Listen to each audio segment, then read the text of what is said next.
Assalamualaikum warahmatullahi wabarakatuh. Perkenalkan, nama saya Adam Jidan Selawat, NIM 222111056. Di sini saya akan membahas mengenai konsep marketing pemasaran asuransi syariah. Tugas untuk UAS mata kuliah asuransi syariah yang diampu oleh Bapak dosen Zulfikar Ali Ahmad SE MSc. Konsep pemasaran dalam asuransi syariah sebuah bidang yang semakin penting di Indonesia, mengulas tentang prinsip dasar, etika, serta praktik yang dianjurkan dan dilarang dalam pemasaran syariah untuk memberikan pemahaman komprehensif bagi pengembangan strategi yang efektif dan sesuai nilai-nilai Islam. Untuk latar belakang perkembangan asuransi syariah, ekonomi syariah di Indonesia termasuk industri asuransi syariah menunjukkan kemajuan signifikan sebagai negara dengan populasi muslim terbesar. Indonesia memiliki potensi besar untuk instrumen keuangan berbasis syariah. Pemasaran syariah berbeda dari konvensional, tidak hanya berorientasi profit, tapi juga memperhatikan etika dan moral Islam. Menurut Al-Arif, pemasaran syariah adalah suatu disiplin bisnis strategis yang sesuai dengan nilai dan prinsip syariah. Ini berarti seluruh aktivitas dari penciptaan hingga penawaran nilai harus sejalan dengan akad dan prinsip muamalah Islam. Pemahaman mendalam tentang konsep ini penting untuk strategi pemasaran yang efektif dan Islami. Mungkin ada beberapa, yaitu potensi besar Indonesia dengan populasi muslim terbesar memiliki potensi besar dalam pengembangan instrumen keuangan syariah. Ada etika dan moral. Pemasaran syariah tidak hanya fokus pada profit, tapi juga menjunjung tinggi nilai etika dan moral Islam. Yang ketiga yaitu sesuai prinsip syariah. Seluruh aktivitas pemasaran harus sejalan dengan akad dan prinsip muamalah dalam Islam. Yang selanjutnya, pengertian dari marketing pemasaran. Pemasaran adalah proses sosial di mana individu dan kelompok memperoleh kebutuhan dan keinginan melalui penciptaan, penawaran, dan pertukaran produk serta jasa bernilai. Menurut dari Scholar 2005. Ini sangat mempengaruhi kepercayaan konsumen terhadap kinerja produk yang pada akhirnya menentukan keputusan pembelian mereka. Iklan yang tepat dapat mengubah sikap konsumen dan mengurangi persepsi risiko produk. Menurut Asosiasi Pemasaran Amerika, pemasaran adalah fungsi organisasi dan serangkaian produk untuk menciptakan, mengkomunikasikan, dan menyerahkan nilai kepada pelanggan, serta mengelola hubungan pelanggan demi keuntungan organisasi dan pemegang sahamnya. Porter mendefinisikan manajemen pemasaran sebagai seni dan ilmu memilih pasar sasaran, serta mendapatkan, menjaga, dan menumbuhkan pelanggan dengan menciptakan, menyerahkan, dan mengkomunikasikan nilai pelanggan yang unggul. Mungkin ada proses sosial, menciptakan, menawarkan, dan bertukar nilai untuk memenuhi kebutuhan. Lalu ada pengaruh konsumen, mempengaruhi kepercayaan dan keputusan pembelian melalui informasi produk. Lalu ada seni dan ilmu, memilih pasar sasaran, mendapatkan, menjaga, dan menumbuhkan pelanggan. Dan selanjutnya yaitu ada redefinisi peran marketing. Pemasaran kini tidak hanya digunakan oleh korporat bisnis, tetapi juga organisasi sosial dan departemen pemerintah. Ini menjadi kebutuhan utama agar usaha tetap eksis dan berkembang. Pemasaran menginformasikan produk kepada konsumen, menjelaskan fungsi, manfaat, dan keunggulan, serta memperkenalkan produk atau layanan baru. Tanpa pemasaran, konsumen tidak akan mengetahui produk. Pemasaran yang gencar meningkatkan kesadaran dan ketertarikan memperbesar angka penjualan ini sangat penting, terutama untuk produk unik dan inovatif. Pemasaran juga menjelaskan detail produk yang menarik konsumen untuk membeli. Semakin luas pemasaran, semakin banyak konsumen yang terinformasi. Ada menginformasikan produk pada konsumen untuk meningkatkan kesadaran. Lalu ada fungsi dan keunggulan, menjelaskan fungsi, manfaat, dan keunggulan produk untuk menarik daya minat konsumen. Dan ada produk baru, memperkenalkan produk atau layanan baru kepada pasar yang sudah ada. Selanjutnya, yaitu ada sumber hukum syariah tentang marketing.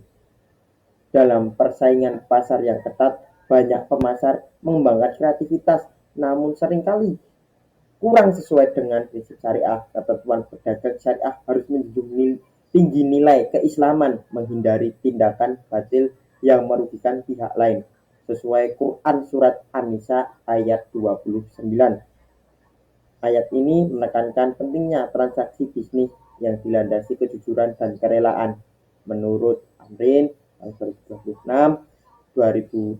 pemasaran syariah mencakup aktivitas penciptaan, penawaran, dan perubahan nilai yang dilandasi kejujuran, keadilan, keterbukaan, dan keikhlasan sesuai prinsip muamalah Islam. Konsep yang bertentangan dengan syariah tidak etis, merugikan, dan tidak profesional harus dihindari untuk keberlangsungan bisnis dan keberkahan akhirat. Sesuai Quran Surat Al-Kahfiyah ayat 18, Nabi Muhammad SAW juga mengingatkan pedagang untuk bertakwa, jujur, dan berkata benar. Selanjutnya yaitu ada prinsip-prinsip dasar marketing menurut syariah. Esensi marketing syariah bukan sekedar spiritualitas atau etika, melainkan universal dan terikat hukum syara. Ini harus memiliki dampak baik pasca eksekusi strategi. Prinsip syariah mengacu pada nilai keadilan, kemanfaatan, keseimbangan, dan universalitas atau rahmatan lil alamin yang diaplikasikan dalam perbankan syariah, termasuk larangan riba dan sistem bagi hasil. Nilai-nilai pemasaran syariah berdasar keteladanan Rasulullah SAW yang mengelola proses, transaksi, dan hubungan bisnis dengan integritas tinggi.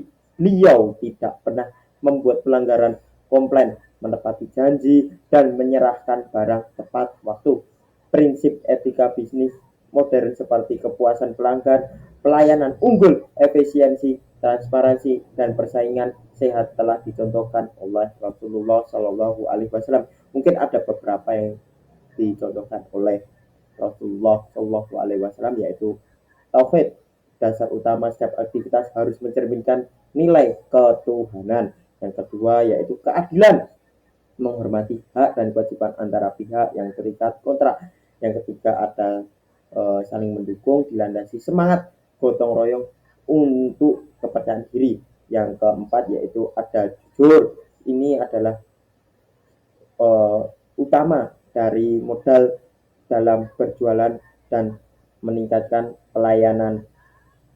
Selanjutnya ada perilaku bisnis yang terlarang dalam marketing syariah. Dalam marketing syariah beberapa perilaku bisnis dilarang karena dapat menyebabkan kerugian atau ketidakadilan. Ini termasuk menjual barang goror atau tidak jelas, menimbun barang untuk spekulasi atau maisir, menjual barang hasil curian atau money laundry, dan menjual dengan motif penipuan. Praktik-praktik ini merugikan konsumen dan masyarakat. Selain itu, mengingkari perjanjian, menyembunyikan cacat barang, perilaku curang dalam menentukan harga, banyak sumpah untuk meyakinkan pembeli, iklan dan promosi palsu, mempermainkan harga atau perang tarif, atau selanjutnya yaitu bersifat memaksa, mematikan pedagang kecil, melakukan monopoli, menjual yang haram, dan melakukan sogo atau swap. Juga dilarang kepatuhan pada etika bisnis yang adil dan transparan, penting untuk kepercayaan konsumen. Mungkin ada beberapa di sini sudah tertulis, yaitu ada goror, maisir, barang ilegal, penipuan, pelanggaran janji, cacat tersembunyi, kecurangan harga, sumpah berlebihan, iklan palsu, perang tarif, pemaksaan, monopoli, barang haram, dan suap. Selanjutnya yaitu ada perilaku bisnis yang dianjurkan dalam marketing syariah. Dalam pemasaran syariah, beberapa perilaku bisnis sangat dianjurkan untuk membangun kepercayaan dan kepuasan konsumen. Ini termasuk robaniyah, berorientasi spiritual, berperilaku baik dan dari simpatik, bersikap adil terhadap semua stakeholders, serta bersifat melayani dan mempermudah transaksi. Perilaku ini meningkatkan kepercayaan dan kepuasan. Selain itu, bersaing secara sehat, mendahulukan sikap tolong-menolong atau ta'awun, amanah, terpercaya, jujur, dan tidak curang, sabar dalam menghadapi customer dan kompetitor, menentukan harga secara adil, bekerja secara profesional, saling menghormati dan tidak buruk sangka, serta senang memberi hadiah. Juga dianjurkan menerapkan perilaku ini membangun reputasi baik dan meningkatkan kepercayaan stakeholders. Di sini mungkin ada beberapa, yaitu robaniyah, simpatik, adil, dan ta'awun. Yang terakhir yaitu ada sistem marketing dalam asuransi syariah. Pemasaran dalam asuransi syariah harus berlandaskan pada prinsip-prinsip Islam seperti kejujuran, keadilan, transparansi, dan tanggung jawab. Ini bertujuan tidak hanya untuk keuntungan duniawi, tetapi juga keberkahan dari ridho Allah Subhanahu wa Ta'ala. Pemasaran syariah menekankan hubungan kemitraan jangka panjang, etika bisnis Islami, dan menghindari praktik terlarang seperti boror, riba, penipuan, dan monopoli. Sistem pemasaran harus mengikuti prinsip tauhid, keadilan, gotong royong, dan amanah. Marketer asuransi syariah diharapkan memiliki profil etis, berakhlak mulia, dan menjaga integritas. Penerapan sistem marketing berbasis syariah tidak hanya memenuhi kebutuhan pasar, tetapi juga memperkuat nilai moral dalam bisnis dan mendukung pertumbuhan industri asuransi syariah secara berkelanjutan. Mungkin di sini ada konsep produksi, fokus pada efisiensi produk, produksi dan distribusi untuk produk yang tersedia terjangkau. Ada konsep penjualan, melakukan promosi dan penjualan yang kokoh untuk mempengaruhi konsumen. Yang ketiga ada produk, konsep produk, menekankan kualitas, kinerja, dan keistimewaan produk yang disukai konsumen. Yang terakhir yaitu ada konsep pemasaran, memenuhi kebutuhan pasar, sasaran, dan memberikan kepuasan lebih efektif dari pesaing. Mungkin sekian dari penyampaian saya. Mungkin apabila ada kekurangan atau kesalahan mohon dimaafkan. Sekian dari saya. Wassalamualaikum warahmatullahi wabarakatuh.